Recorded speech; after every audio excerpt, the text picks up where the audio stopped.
I want to start with Joe Ricketts.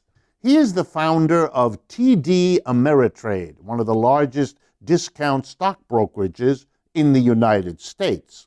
His family owns the Chicago Cubs baseball team. You know, just like your neighbor. He's worth more than $2 billion. A few years ago, he started a very interesting local news site called DNA Info. He did something similar in Chicago. It was really interesting way to bring local news to an urban area. He's also a major right-wing donor to political activities.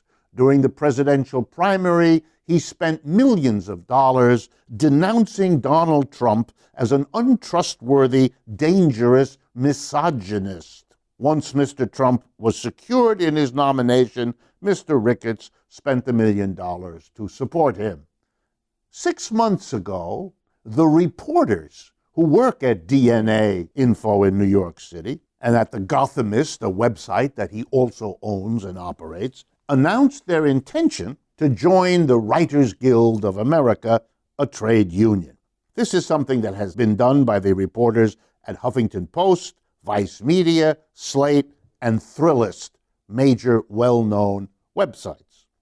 In response, Joe Ricketts, the owner of these things, shut them down. He fired the entire crew, closed the service. The public doesn't have access to these websites anymore, and these people all lost their jobs. I don't have much more to say.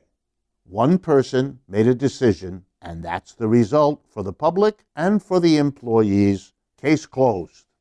Here's another story about what large corporate executives, to whom we entrust enormous power, what they can do and do with that power. I want to talk to you briefly about Jeffrey Immelt.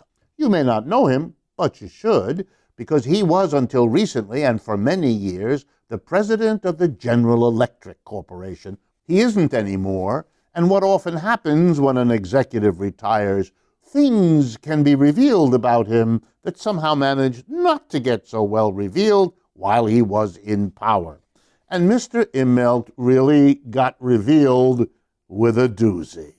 It turns out that much of his activity involved flying all over the world because General Electric is a multinational corporation and has activities across the 5 continents. That isn't unusual, but here's what was. When Mr. Immelt flew, a second empty equivalent jet flew behind him, just in case something might have gone wrong at some point in the flight, and Mr. Immelt would have needed another plane. The cost of maintaining a second plane that was most of the time empty is staggering, runs into the millions of dollars. But that's what Mr. Immelt wanted. Oh, he said he didn't know anything about it. This was in the hands of the flight director for GE. The man who has replaced Mr. Immelt, deeply embarrassed by the stunning self-indulgent luxury. Imagine Mr. Immelt's plane might have had a problem. He would have had to get on a first-class flight to finish his trip. He didn't want that. He wanted his own airplane, probably with his own teddy bear, so he could complete the flight. He used the money of General Electric to pay for it.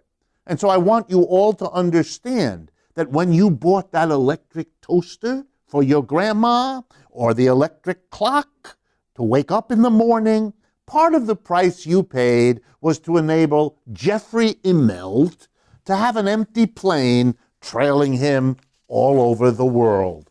You put your faith in the people who run these corporations as individuals, that's what you get.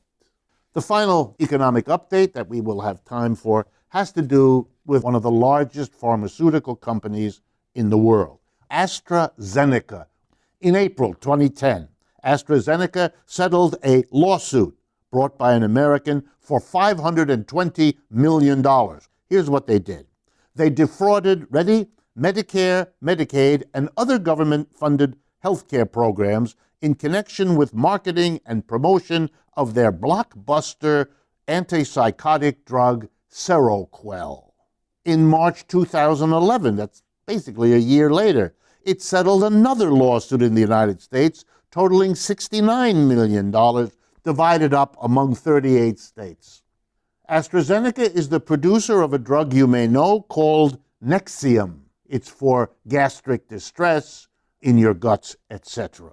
In 2007, Dr. Marcia Angel, formerly editor-in-chief of the New England Journal of Medicine and a lecturer in social medicine at the Harvard Medical School, denounced AstraZeneca for fraudulent reporting on the effects of Nexium to get it sold in the United States. They make billions off that drug. In February of 1998, Astra USA, a subsidiary, sued Lars Bildman, its former president and chief executive officer, seeking $15 million from Mr. Bildman for defrauding the company. The sum included money he allegedly used to fix up 3 of his homes, plus money the company paid as a result of an EEOC investigation. Astra's lawsuit alleges against their own president that he sexually harassed and intimidated employees, used company funds for yachts and for prostitutes, and so on and so on. The mixture of profit-making corporations and health, as we have shown on this program over and over again, is literally a lethal combination.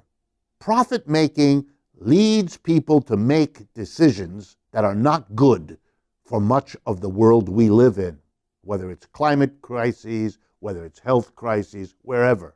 It's time to face that the solution to many of our problems goes beyond this or that rule and regulation. System change is on the agenda, and we should get on with an honest debate about whether we can do better than capitalism and how to go about it.